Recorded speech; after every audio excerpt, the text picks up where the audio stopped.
Yazının yemi donşılarda, yazının gülü güllerde. Al su quyosh gelip tırsın bu şatlıqlı günlerde. Yazılar kile qobatlana taşlar. Mehabetten dirlep turgan günler hayyar sular.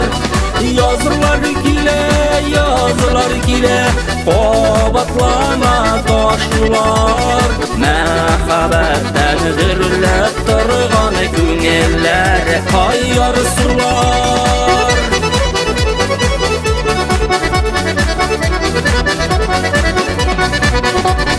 Havalarda sayri turgay eremede sandıgaş.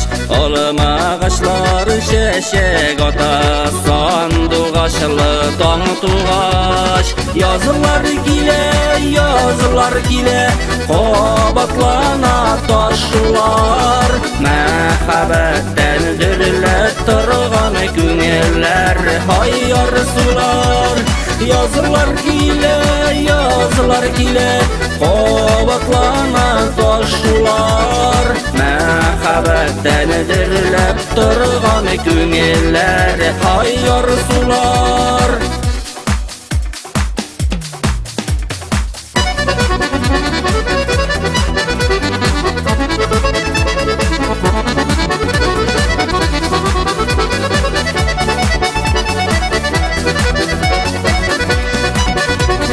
Günlerde qanatlana uçar kuşlar şekilli. Yazını qovungan suyuning kitulari ikili. Yazılar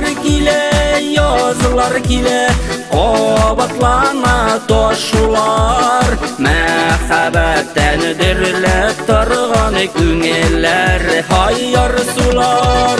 Yazılar kile qobatlana taşlar. Mehabetten dirlep turgan günler hayyar sular. Mehabetten dirlep turgan günler hayyar sular. Günler hayyar sular.